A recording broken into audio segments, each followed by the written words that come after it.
Chaque organisation cherche à acquérir ou développer les meilleures ressources afin d'être la plus performante possible. En management stratégique, la théorie des ressources explique les différences de performance entre les organisations par des dotations hétérogènes en ressources. En gestion des ressources humaines, la notion de talent s'impose pour souligner la dimension stratégique de certains individus. Il y a souvent un présupposé dans ces deux approches.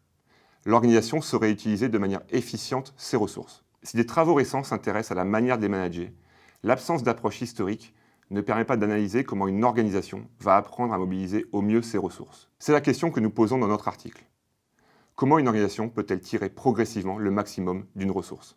C'est au cours d'une étude sur les situations extrêmes à la brigade de sapeurs-pompiers de Paris que nous découvrons l'importance des croquis qui jalonnent les rapports d'incendie. Ces croquis constituent une véritable ressource, car ils favorisent la traçabilité des feux et des interventions, la gestion des suites d'incendie et la fiabilité des opérations. Cette pratique du croquis est unique au monde, mais, fait surprenant, elle n'est exercée que par un seul homme et son départ à la retraite en menace la pérennité.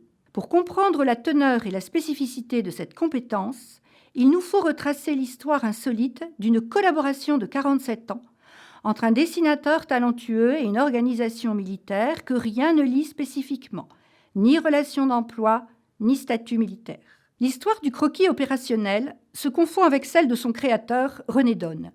René a deux passions depuis l'enfance, le dessin et les camions de pompiers.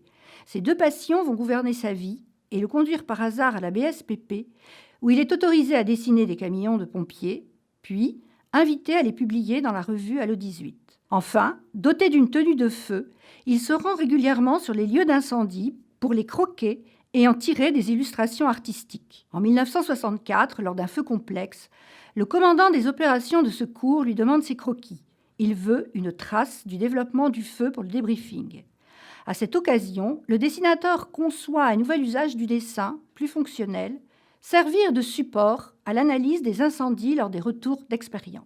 Au fil des interventions et au contact des officiers, René Donne acquiert une connaissance rare des feux. Pour en rendre compte, il exploite les ressources du dessin en 3D et ses connaissances en architecture. Libre de se déplacer, il repère les éléments clés d'une situation d'incendie, les croque en quelques minutes et donne à voir au commandant ce qu'il ne voit pas en direct.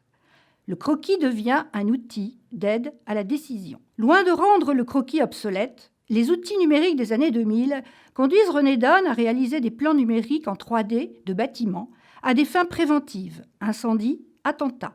Ces plans intéressent l'état-major. En 2009, la BSPP lui demande de former des sapeurs-pompiers au dessin. Le défi est immense. Comment transférer un talent comme le sien ?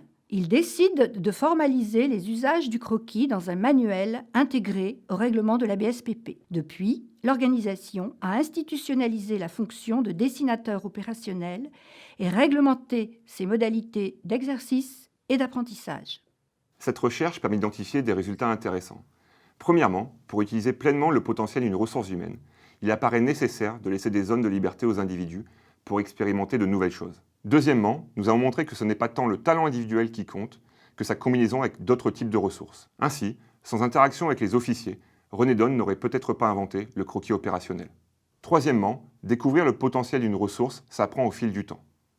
Il aura fallu 50 ans pour que le talent de René Donne, d'abord dédié à un rôle périphérique, prenne une place centrale jusqu'à devenir une ressource organisationnelle enviée par les services de secours du monde entier.